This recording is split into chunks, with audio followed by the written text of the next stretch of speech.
joining us today. I'm excited to talk about gorillas. I'm excited to talk about... And I saw on social media that various friends from around the world were planning to join this. So greetings, one and all, wherever you happen to be. Fantastic. Yes. Thank you, everybody, for joining, because it is a worldwide issue. It is a worldwide solution. And, we're definitely all in this together. So we're going to need to find ways. Let's see. Melanie asks, besides the threat to gorilla population from poaching and habitat decimation by humans, what about threats from climate change? Okay, Melanie, I love this question. Give us a few minutes, because we're working our way back to climate change. And not only are they being threatened by climate change, they may be the solution to helping mitigate climate change. An important message. We're all likely to have to deal with the consequences of changing weather patterns. And the stability of ecosystems will be a large part of preventing the worst of those changes. So you're right. I mean, there's been much concern about what happens to the mountain gorillas that are on an ecological island. But if average temperatures rise, then the vegetation zones at different altitudes on the mountain are likely over the coming years to creep up the mountain. And that might actually yield more gorilla usable habitat high up, which is currently above the vegetation zone or above the tree zone, and that might benefit the gorillas. But if, as predicted, rainfall in sub-Saharan Africa diminishes as average global temperatures go up, and the animated weather maps that the Met Office produced in the UK indicated that sub-Saharan Africa is likely to be arid. And if we get that far, that's if average global temperatures rise as much as 4 degrees.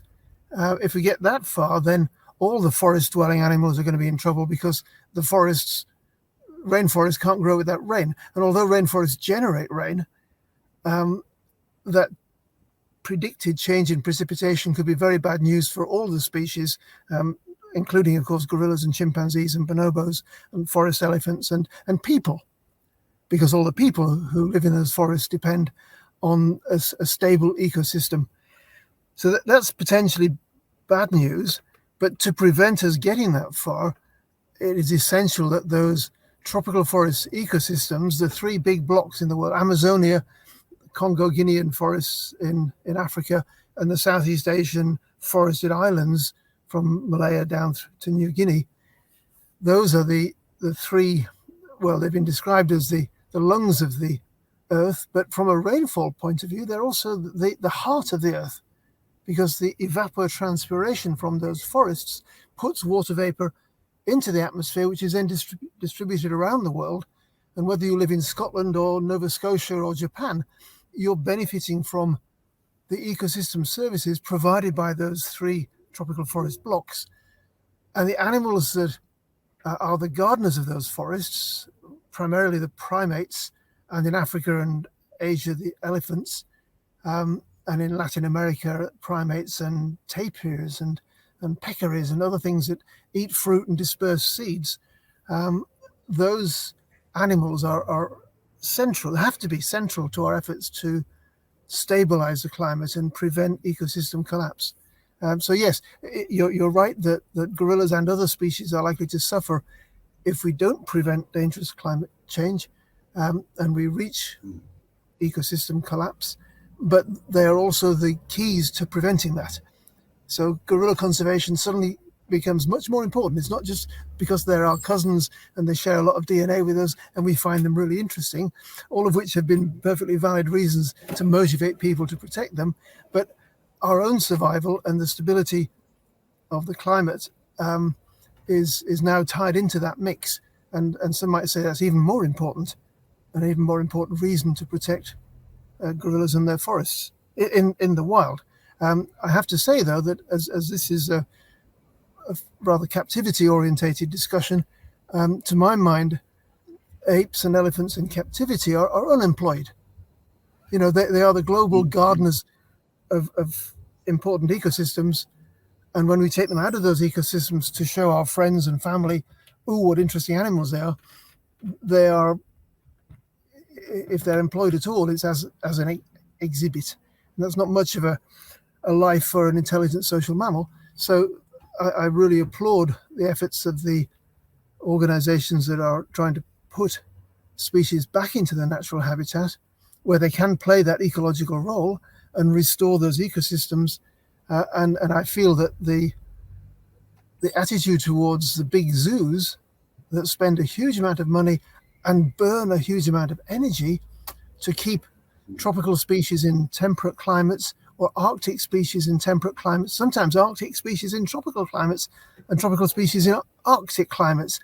All that for temperature and humidity and food transport and waste transport out is very energy intensive. And I think the argument for doing that becomes weaker and weaker as people focus their minds on the global issue that faces us, and measures to return them to surviving patches of forest where you can bring the communities on side that might have been involved in their extirpation in the first place, but with a bit of education and also with the kind of payment for ecosystem services that those forests could generate, then those communities could really benefit and develop and improve their quality of life, while the rest of the world pays them to protect the animals in their ecosystem, and we all benefit. That's my sort of optimistic vision of the coming decade or two, where we turn things around and protect the animals that are still in the forest and put some of the animals that are in captivity that are fit enough, well enough, and meet all the necessary criteria to be returned to play that role as gardeners of the forest. Nicole says, when you were asked to be interviewed for the documentary of Harambe's story, what prompted you to say yes? I was asked by a newspaper to write an opinion piece following the death of Harambe, so I had looked into it, the information that was available at the time, and had some ideas about it. I was disappointed in the way the zoo staff handled the whole incident, although as an outsider with no inside information, I don't know what they knew when they took the decisions they took. So what I say is with that provisor.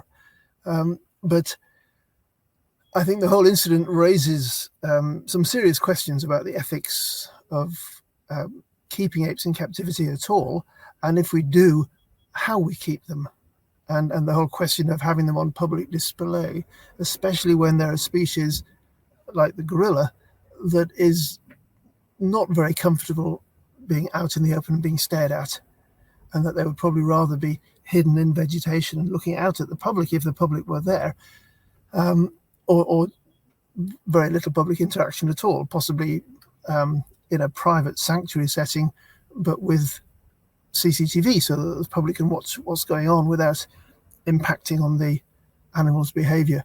So these were ideas which I thought it would be interesting to discuss. And gorillas are one of my favorite subjects. So of course, if there's an opportunity to discuss these questions around that subject, I'll jump at the chance, in the hope that people will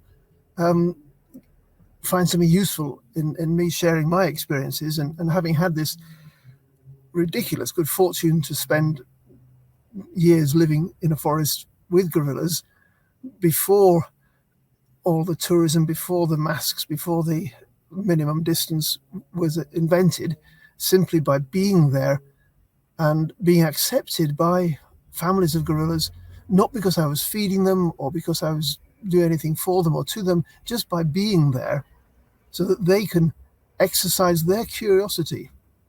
You know, gorillas, like all primates, are curious minds, and if they're not afraid, then that curiosity can reveal itself. And that picture you just flashed up was of me as a younger man. I guess I was about 22, 23 then. And the young gorilla in the foreground is Poppy, who only died 3 or 4 years ago. She lived to be a wise old female and matriarch of her large family. And here's Poppy doing research on me. She's unafraid because her parents sitting nearby are unafraid. They trust me as they trust Dian. And this was the day these two photographs were taken by Dian Fossey on a day when she asked me to go with her to the gorillas to take pictures of her. Now, that one actually isn't one of mine. That's Kelly Stewart's picture of Dian with Digit.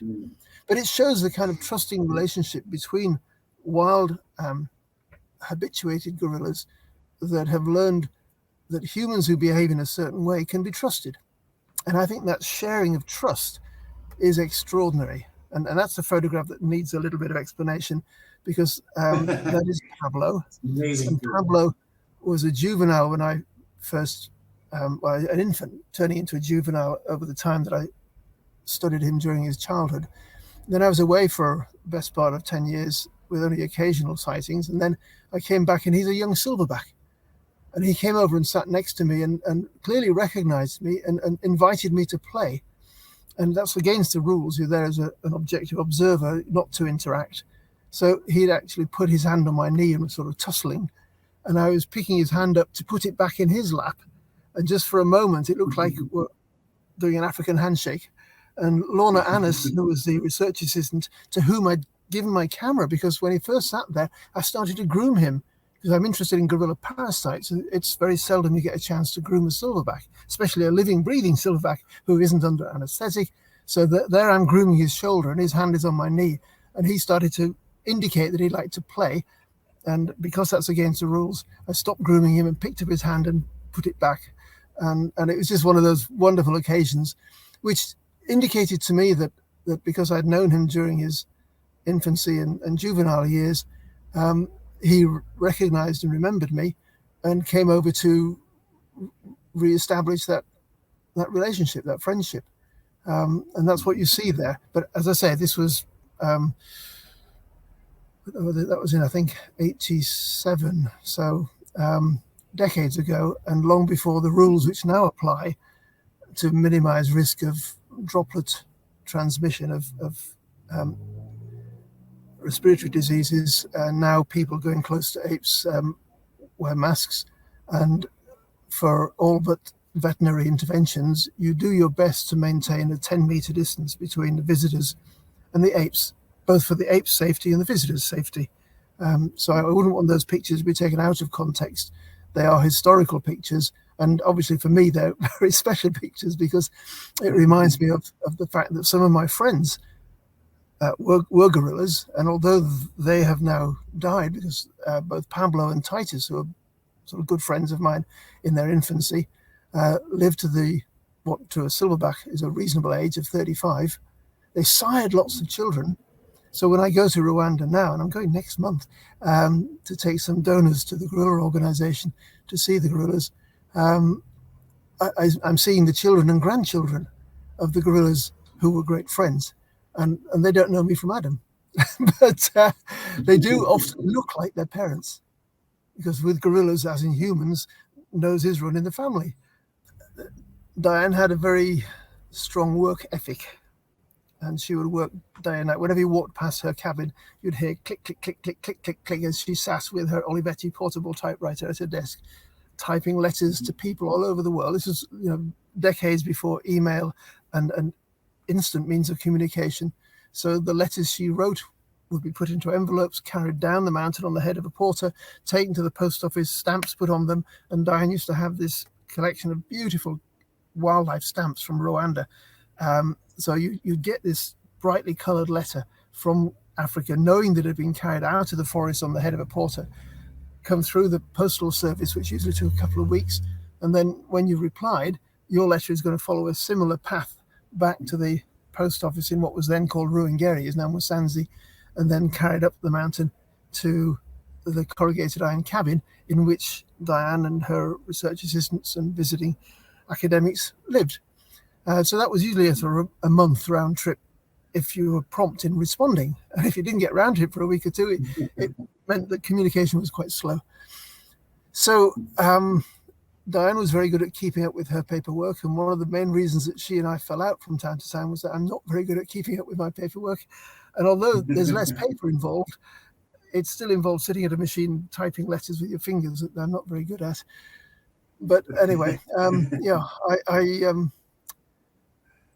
I remember those times both from a professional point of view, but also from a personal point of view, because if people are facing stress in their life, it's good to have a happy place in your mind that you can go back to and calm yourself. And if you've spent time in a forest, whether or not there are gorillas there, forests have that effect on you. Or coasts, sitting on a cliff. I'm on my way to some cliffs in Wales, which are wonderful, and you sit there and watch the sun go down, and it feeds your soul. So both professionally, that opportunity to observe, do research on, but also interact with and become friends with, and that deeper philosophical understanding of gorillas, and I like to think of them as gorilla beings, just as we're human beings, that have learned to trust humans who behave in a certain way, thanks to Dian's methods that she developed. And that is a wonderful thing to have inside your mind and in your heart. And I love that you talk about gorilla beings and human beings, but the fact is we're all beings, and we share this earth, and we share the consequences as well as the joys of it. And it's a very Camilla says, beautiful thing to say that some of your friends are gorillas. I'm sure that even though they don't speak human language with words, you probably understood every other element of their body language and nonverbal communication. That must be wonderful. Yes, I agree with what Camilla has just written. I don't know if the wider audience can see these messages, but understanding their body language and the non-verbal communication, which plays a large part of gorilla society, but also the vocalizations, which are probably much more subtle and may carry more information than we've been able to fathom. And their facial expressions, which are again often quite subtle, but you can really tell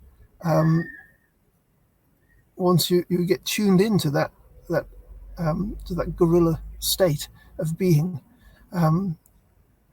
So the book, which I've been working on for decades, which began as the biography of Digit and is now sort of expanded into a broader, more philosophical work, and will, I promise the public, eventually be published, is now called Gorilla Being, because it's both about gorilla beings and about being gorilla. So watch out for that.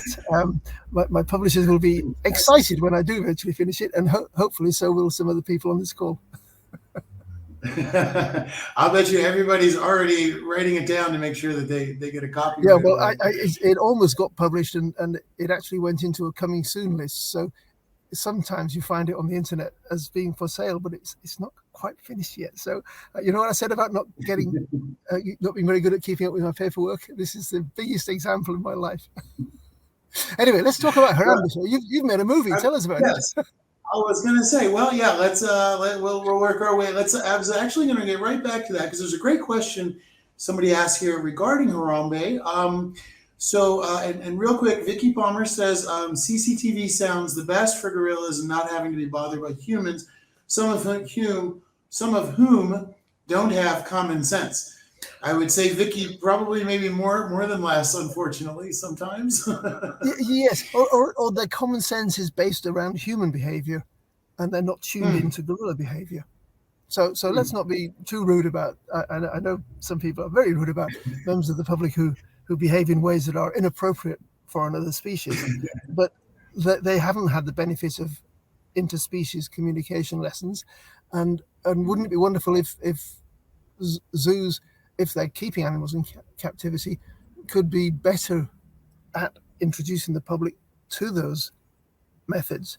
But the design of often gorilla enclosures, where gorillas, the key to Dian's success in winning the trust of wild gorillas, Dian was 6 foot tall woman, and she was very conscious of her height, so she would go in at their level, just as when she was a occupational therapist in a children's hospital before she took up gorilla studies, she would hunker down and talk to the children on their level, and then you're not dominating them with your height.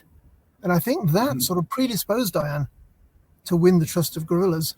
But then you go to a gorilla exhibit, and there's full glass from floor to ceiling, and people are walking by bipedally. Now, in gorilla society, if you're standing upright, it's either because you're trying to get a better look over vegetation or because you're trying to look big and impressive and you want to beat your chest and dominate someone. So having everyone walking bipedally in front of gorillas is immediately a slight stress to them. And I think they get stressed by that. I did once applaud Blackpool Zoo in the UK, who introduced a screen with holes in. So the kids had to peep through the screen to look at the gorillas. And that would immediately lower the stress levels of the gorillas. But even some of the best known zoos in the world that are, you'd think, fully aware of gorilla behavior, have not done that. They don't want to interfere with that clear view of the animals they're putting on display. And if you're in a natural history museum and the animals are dead and stuffed, no problem. But if they're living, breathing beings who are responding to the stimuli that are coming into their senses, it seems at the least inconsiderate to impose on them human behavioral norms when they are quadrupedal and don't stand up unless they're trying to look impressive.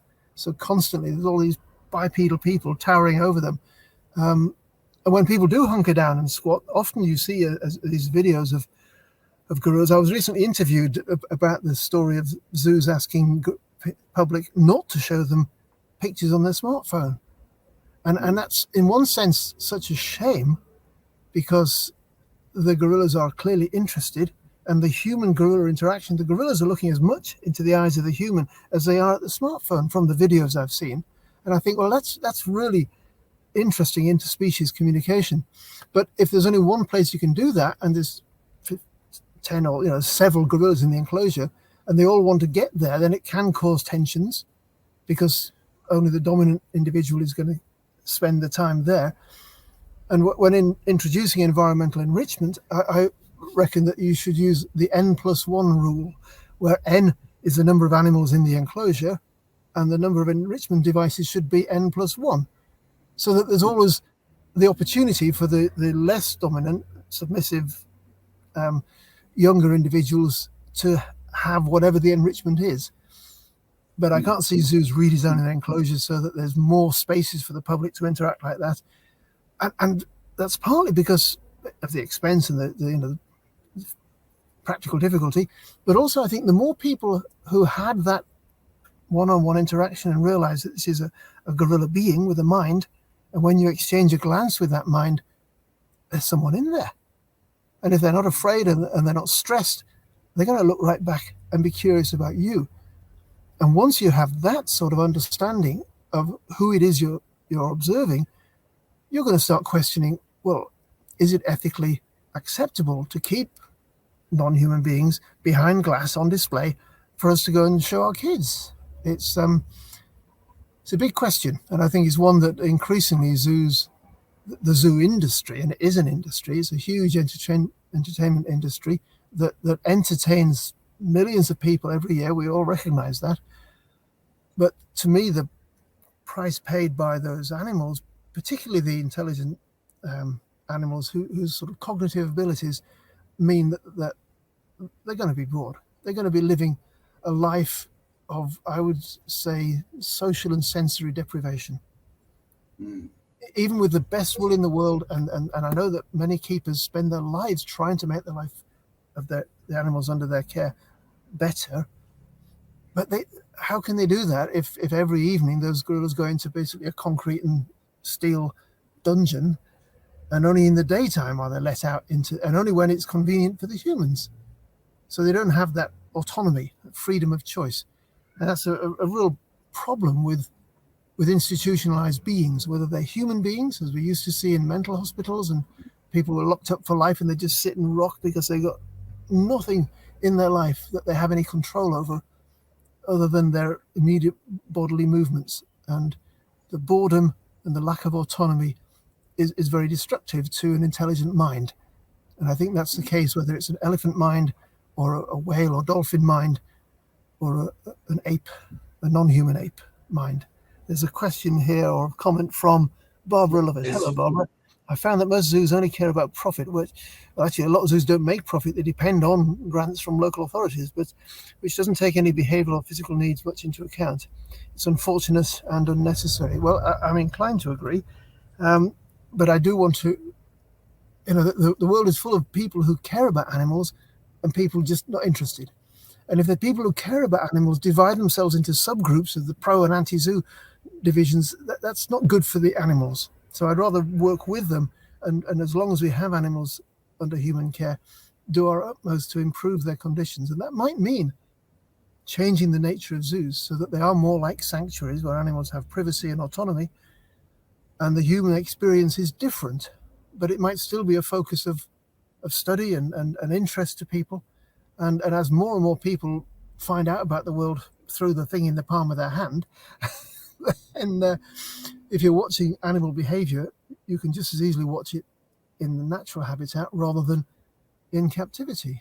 So I think ideas are changing as technology changes, and I think the zoos will catch up with that, hopefully sooner rather than later, particularly when instances of something going wrong happen. So you asked me a question, no, I was asked why I agreed to do the interview. Why did you decide to do the film? Let me interview you. Well, that is an interesting question. To me, I feel like captivity. Traveling around and working in conservation, you find that solutions and problems are very often do a very delicate dance, and it's not clear cut. It's not black and white. It's very complicated. There's many drivers. There's many stakeholders. There's a lot of usually poverty somewhere around it that draws an opening into helping it create it. And here we have a modern institution that I've always grown up thinking is just something that's always there. It's benign. It's what is normal. And as you get older, you start to realize that there's so many issues with it. And I think that this story is an amazing opportunity to go back, take an older concept, and really run it through a stronger sense of, is this still worth it today? Is this still working? Is this necessary? Can it change? Does it have a future? And if so, what does that future look like? Because I feel like Harambe, by the time we got to Harambe, it just shows that the solutions they've got and the ideas that they're using, to me, need a rethink and need maybe a new, modern, critical perspective on a very old concept.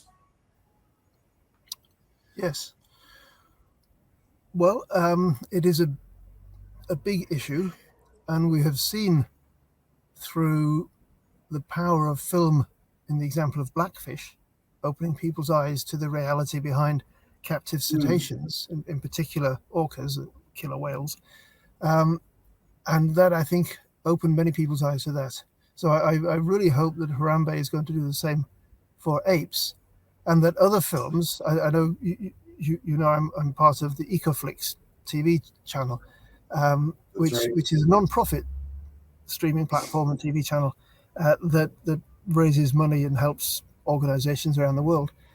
And the first documentary that EcoFlix made for the channel was called Free Billy, not Free Willy, because it was a drama about a captive cetacean, and that cetacean wasn't released, stayed in captivity, despite what the film showed. Free Billy is a documentary about the adult male elephant in Los Angeles Zoo, who deserves a better life. And people, including the founder of EcoFlix, David Castleman, have been involved in trying to persuade the zoo that the days of just keeping a male elephant on his own in a yard with occasional access to a bit of company from females are not, those days are past, because we understand so much more about elephant cognition. I mean, elephants have got a brain nearly 4 times the size of ours. So you and me and 2 other people, our brains collectively would be the same as one elephant brain. And we don't know the capacity of elephant cognition. We're studying them, insofar as we can. And sometimes in captivity, they can reveal things which surprise people. They've passed the mirror self-recognition test of examining something on their own forehead in a mirror, which shows that they know it's them. And they communicate over miles of bush. We don't know how many miles, but using infrasound, both through the air and through the ground, to send messages, like the car alarm behind me. There might be occasional noises off.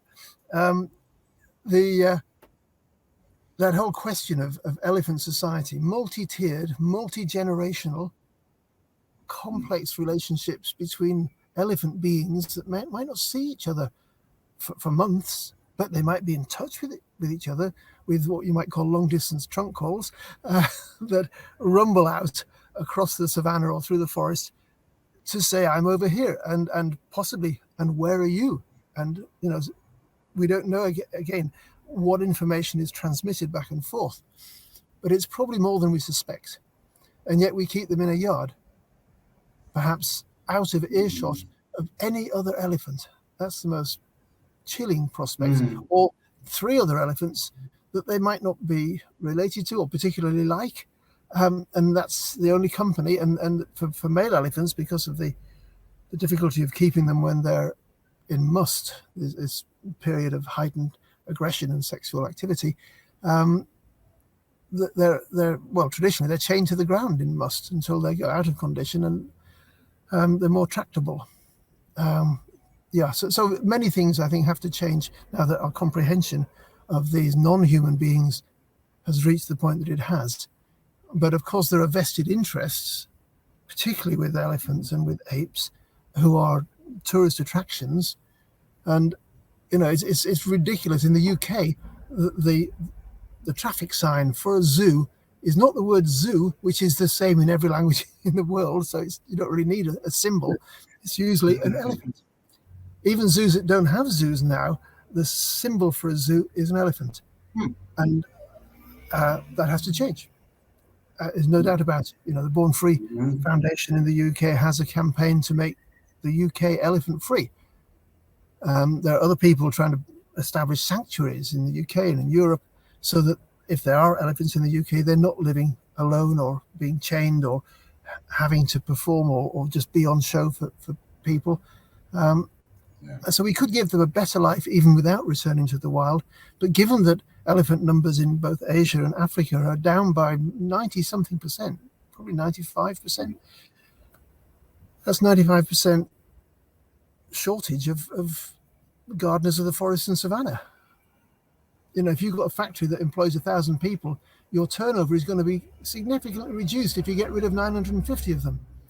And effectively, that's what we've done with elephants. So, and gorillas, their numbers have declined dramatically. And instead of spending their days pruning and shaping the trees, gorillas and chimps build nests which create light gaps, or they build their nests in a light gap which is full of herbaceous growth, and then they leave their dung there, which is full of the fruit remains from the previous day's meal, and those seeds germinate in that light gap. So gorillas and elephants and chimpanzees all play a role in the regeneration of forests, and that role is needed now because of the threat of climate change and the threat of biodiversity loss leading to ecosystem collapse, and the ecosystems that provide us all with oxygen to breathe and fresh water to drink and food to eat are being hammered. And we haven't even stopped hammering them while we're talking about trying to rebuild them. So we're in a very critical period. The UN called this the decade of ecosystem restoration. And yet you only have to look at social media channels which carry conservation videos, and the bulldozers are still at it. Bulldozers are still at it, and the chainsaws are still at it. So we haven't stopped cutting down our life support system while we're talking about the need to restore it and allow it to regenerate. And the best way for them to regenerate ecosystems is to allow the natural processes, seed dispersal, fertilizing, pruning and shaping by primates and elephants, and then very quickly, within a decade or two, they would rebound, and we'd all benefit, including the communities that live there, if the world woke up and started paying for those ecosystem services, which, as you know, is my other big interest at the moment, an initiative called Rebalance Earth. And that's the website, rebalance.earth. Have a look at that, and you'll see that this is a method we're developing for payment for ecosystem services that are attributable to not just ecosystems, but to species within that ecosystem, and for keystone species, individual animals, which is really exciting. The thought that you can basically pay for what an animal does. The animal doesn't want the money, but the communities that might protect that animal or might kill that animal. Wouldn't it be nice if, instead of bad guys with briefcases full of dollars saying, kill those animals and we'll make you rich, there's good guys going in saying, protect those animals and we'll make you richer in perpetuity, not just a one-off payment, but as long as the ecosystem is providing that service to the world.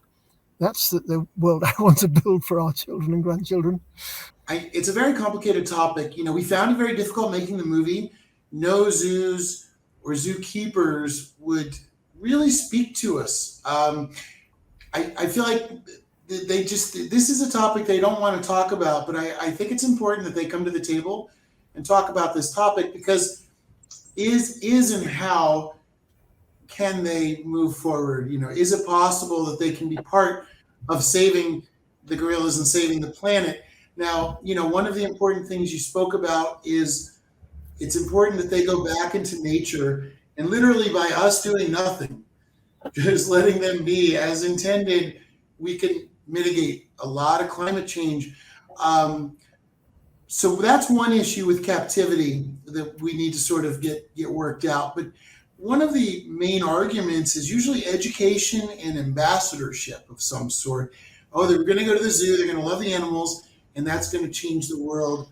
After 100 years, we see that isn't necessarily the case. What are your thoughts on that claim that the zoo tends to make or tries to do? There's no doubt that you can have some experiences in a zoo setting that can open your eyes to some aspect of zoology, sometimes botany, but in zoos, animals are not in their ecosystem. So if we think of it mechanistically, it's like going to an industrial museum and seeing a cog on the wall, and it's going round and round. It has all the features of a cog, the teeth around the edges, and it's going round and round, but it's not connected to other cogs. It's sort of on its own. And then you notice that there's a little wire going to it, and it's a cog being driven by electricity. And you go to some water mills, which used to use water power to grind corn or something, and the wheel's going round and round, splashy, splashy, splash, and there's a bloody electric motor driving it rather than the power of the water generating electricity. So zoos are like museums that show parts of an exhibit that are dissociated from what they're intended to do. And that's what worries me about education in a zoo. You can learn about animal anatomy and some aspects of their behavior, but obviously molded by their surroundings, which is captivity. But you're not seeing what they evolved to do. So you read a sign, if you take the trouble to read the sign, and it says elephants live in large herds, and you might even say that they are the ecosystem engineers that create. And what your eyes are telling you is it's in a yard. And what your mind is receiving is the message, it's okay to keep an elephant in a yard, to show me. That's the most worrying message of a zoo, that it's okay. And people often, when they see an animal in captivity, their first reaction is, oh, where can I get one of those? I want one. Now, most people aren't going to want to buy an elephant, but they might buy a primate. And if they can't afford a gorilla or a chimpanzee, they might well buy a monkey. And that leads to commercial breeding of monkeys, and infants are pulled from females and sold to people, imprinted onto people. And when they're baby and cute, that's very nice. But then they hit puberty and start getting ideas about who they evolved to be rather than who they're being made to be. They're being made to be a baby or child surrogate for a childless couple. It's a role that they can play, but once they start getting long canine teeth and hormones, things can get very messy, and they end up in a sanctuary. And there are sanctuaries, IPPL, International Primate Protection League, looks after gibbons that have been rescued from laboratories or the pet trade. Born Free has a big primate sanctuary in Texas where hundreds of primates end up when they're not suitable for pets. And in the UK, we're trying to get a law through Parliament at the moment that would end the keeping of primates in homes. But it's being watered down, and licensed keepers who can provide the same sort of conditions as a zoo can provide are now going to be allowed. Hang on a sec, but even zoos can't provide what primates need, because if you've got a social group, it's not interacting with other social groups. You're seeing a little microcosm of their whole behavioral repertoire within one family, but they can't interact. The males can't compete. They can't fight. They can't hurt each other, because immediately they'd be separated, because that's not nice for the public. So you're breeding animals that have the umph sort of bred out of them or knocked out of them. And the animals that will do well in captivity might have exactly the opposite characteristics to those which would be selected for by natural selection in the wild. So when you do finally get to the point where you want to put them back in the wild, you suddenly got these sort of timid, placid animals that are going to, if they meet wild animals of the same species, likely to be beaten up by them. And they don't know what to do. They don't know the etiquette. They haven't been schooled in gorilla society or chimpanzee society. So they're not likely to do very well. But if they're left to their own devices with those who have been through the same experience, we do know from one extraordinary chimpanzee, it wasn't even an experiment. In the 60s, a group of unmanageable, aggressive chimps from zoos in Europe were put onto Rubondo Island in Lake Victoria, which didn't have chimps, so they were an invasive species. And nobody studied them. It would have been fascinating. It must have been like Lord of the Flies, the novel, as these chimps sorted themselves out. And now there's a self-replicating population of chimpanzees there, based from those, with none of the teaching them how to be a chimp in the wild stuff. No, poof, that's it, left to their own devices. Years later, primatologists came back and thought, whoa, we just missed this amazing opportunity to learn how adaptable chimps are. And the same might be said with the attempts to put gorillas back into the wild. If they meet wild gorillas, they might not do very well. But if you can find a bit of forest where gorillas used to be, they've been extirpated, you've got the community on side, and that's what the Aspinall Foundation is doing in 2 countries, in Gabon and in Congo, not the Democratic Republic, the Congo-Brazzaville. They're putting the gorillas back into those ecosystems, which will have benefits to the ecosystems and therefore to the climate, as well as a better quality of life for those gorillas who survive. And not everyone has survived. And some people say, oh, well, you can't risk a life, but you can't live without risk. And the benefits of those Kent-born gorillas becoming autonomous, free-living gorillas in natural habitat and siring the next generation of gorillas in that natural habitat are I think, incalculable on so many levels: philosophical, ethical, and of course ecological, and now within the climate discussion, actually contributing towards the improved sequestration and storage of carbon in those ecosystems, because that's what these large animals do. They make the forests more efficient, and what we desperately need is to optimize ecosystem function. So it's a challenge to the zoo community. And I know that many zoos do fund field conservation. And the question I always ask them, well, of your annual turnover, what percentage is spent on field conservation? And you're lucky if it's maybe 4%, 2%, 7%. Very few, the Wildlife Conservation Society runs field conservation projects worldwide. They're based in the Bronx Zoo and Central Park Zoo and Aquarium. And I hope eventually the good folks of New York will say, well, we love what WCS does, but let's just not keep these animals in captivity unless they are injured ones from the local forests that just need some care before they're released back, or if they can't be released back, then give them a decent life. But breeding them in captivity for a lifetime in captivity, I think is ethically very questionable. And I think that's what your film will raise. And so the work that you do and a lot of other people do helps all of us learn how to have the right ears to hear the nature. And that starts the conversation that's going to lead to the future, that's going to save all the animals, the world, and us, because it comes in that package. Whether it goes down or up, it's that package. I think that is the bigger picture. And zoos, I'm sure the better organized and more thoughtful ones are playing part of that role.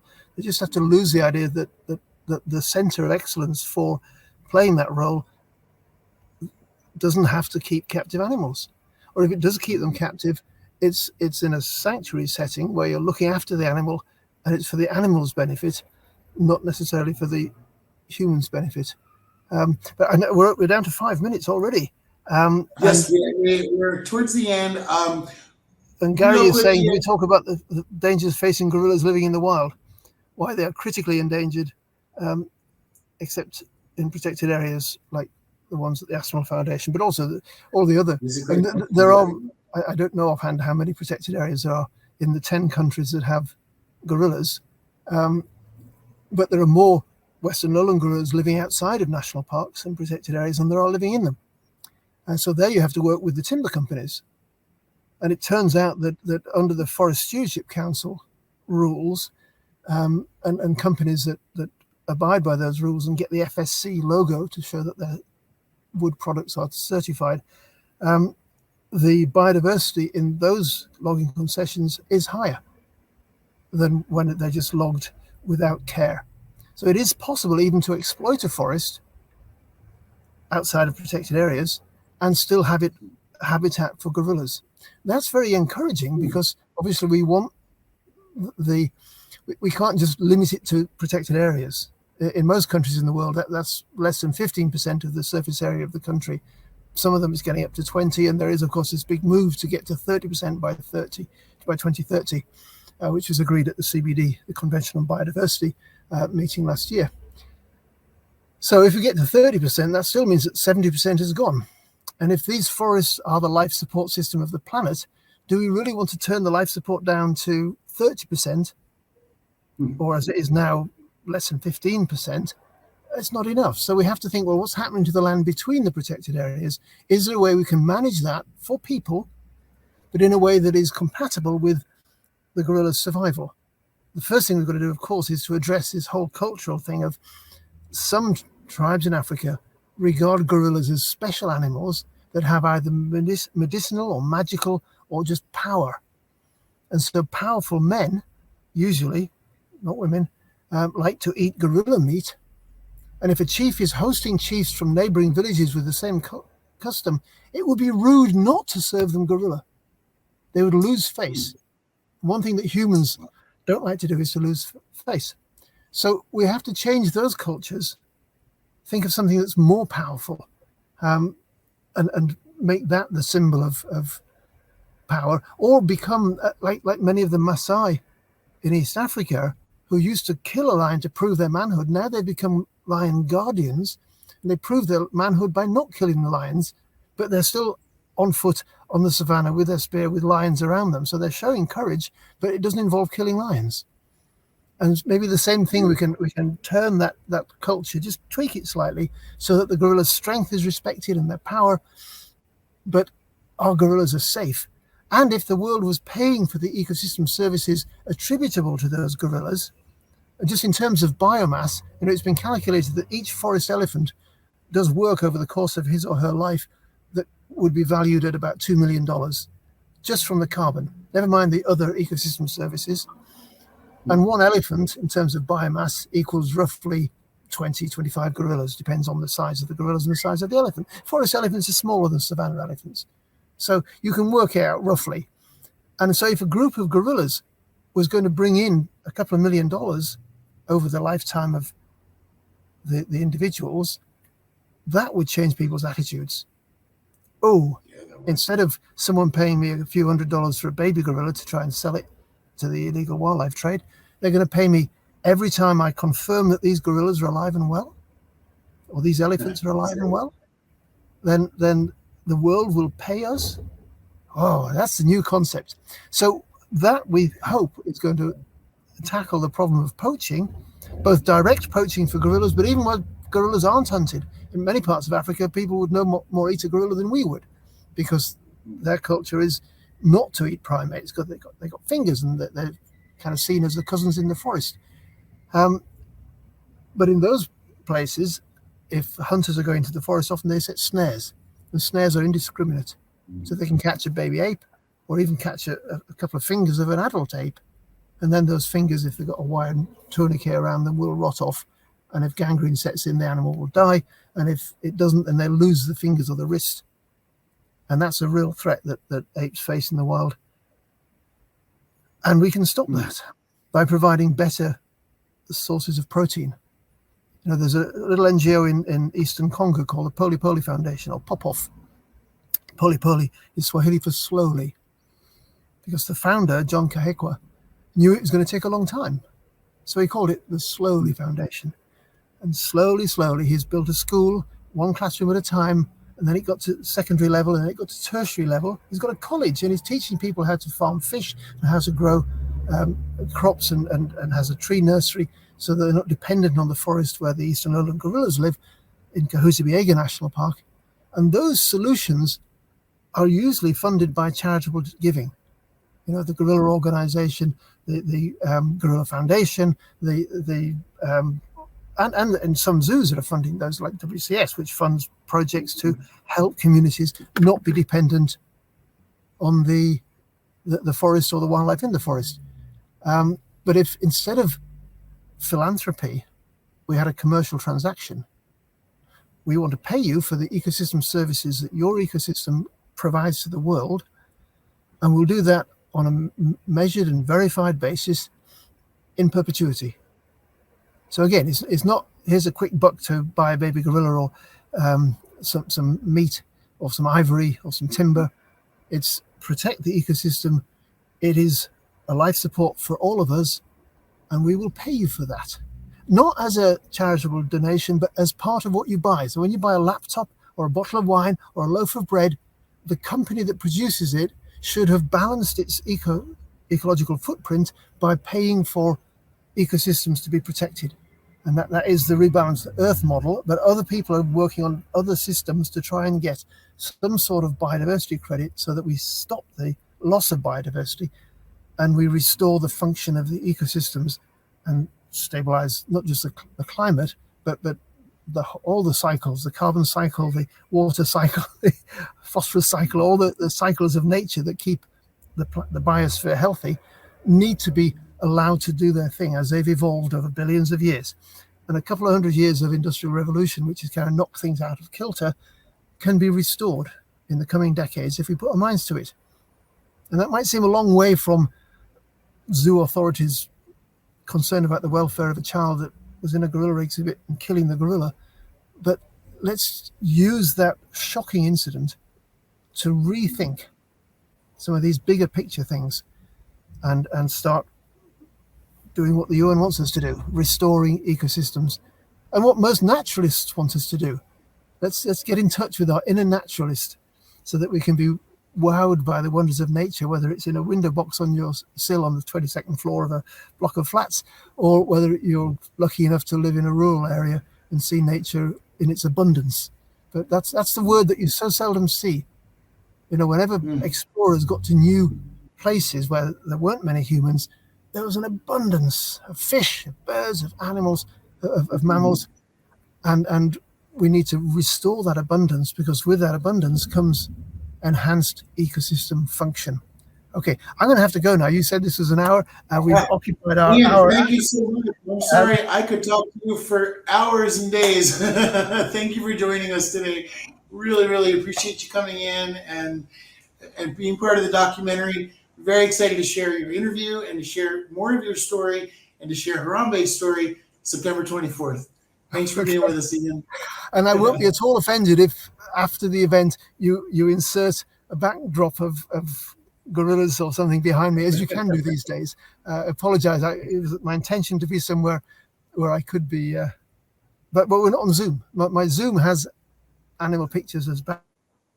It's okay. It's good. It's good to see you out in the world. Um, anyway, That's where yes, I'd expect you to be, exploring the world. good. Well, lovely to chat, Eric. Hello to all my friends and followers. And I'm sure this conversation will continue on social media, and especially if we have events around the screening of Harambe the movie, because this is a sort of discussion I hope this movie will contribute towards. And I hope that the zookeepers and zoo directors will come too and be a part of this discussion, because it can't be seen as just a criticism. It has to be a constructive criticism that moves on to better things. So that would be my hope for this film, that wherever it is seen, people come away thinking there's a bigger picture here than the unfortunate events that happened in Cincinnati. Yes. All right, everybody. That was Dr. Ian Redmond. Ian is an amazing character. He has spent his entire life devoted to trying to save not only animals, but trying to save the environment. And in turn, that saves us. Ian talked about so many amazing things. By the way, everybody, your comments and questions were wonderful. I apologize if I wasn't able to get to all of them in time. We had so many topics we wanted to talk about. We're going to have to bring Ian back because we're going to need a few more of these topics. One really important thing I wanted to bring up that I don't think we particularly made a point out of is Ian had taught us about hot wires being used in exhibits. Now, this isn't all exhibits, but to think about the fact that gorillas are always eating from trees, they're holding trees, they're climbing trees, they are very, they like to be in the trees. And when you go to a zoo, you'll never see a gorilla in a tree. Why is that? Well, a lot of times the greenery has electric hot wires in it, so that while it appears to be nature that the animals are sitting in, they actually have some hot wires. So they know they're not supposed to climb that tree. Things could get a little out of hand. I'm not here to necessarily judge how everything works, but I am here to question how everything works. And I'm really hoping everybody will come join the movie. Ian's a big part of our movie, and Ian is a big part of our advocacy for change. And we might not 100% know what that looks like, but we know what it doesn't look like, and that's what it is right now. So, yes, thank you again for being here, Ian. And I thank you, Ian, as well. The key respect and be one with all life. Absolutely, Brian. Well said. Jeff, oh, yes, my pleasure. It's an honor to be able to talk about these topics. I'm very passionate about this, and we need to see this change. I would love to see the beginning changes of consciousness at some point in lifetime. Would be great. Anything we can do to save the animals, it's our job, it's our duty, it's our obligation. And for me, it's my life and my joy. So, wow, interesting. Jeff says he used to watch the gorilla stand on their toes to reach over the hot wires to get the leaves. Imagine that. Imagine being in a world that looks like a world you grew up in, but you can't touch any of it because you'll get electrocuted. Yeah. What is that, right? That's what I mean. There's some cruelty in the zoos that cannot be overlooked. They're not a benign force, and we have to be realistic about what they can do, what they can't do. We really offer and invite any zookeepers, anybody from the AZA, from any of the organizations to come talk to us because we want to have an open dialogue. We asked everybody. I asked Thane Maynard from the Cincinnati Zoo to speak to us. They were very much against it. Everybody in the zoo world was very much against the movie. The responses we received for the most part were almost instantaneous, and they were very negative. We had a lot of resistance from the zoo industry so far, and we'll see what happens on the 24th. I think there are people that work with the zoos that pretend to be conservation organizations that are going to come after us as well. Because, my theory is if you're not just speaking up for the animals, and if that's not your only goal, people get very upset about that because other people base money around it. We don't have money. We're not interested in the money. We're interested in education. We want everybody to watch this movie, discuss what we can do next. That's what we want. That's why we made this movie. It's not about anything except for visibility and change, social change, environmental change. Sherry, I don't go to the zoo. Thank you. Sherry, thank you. I won't either.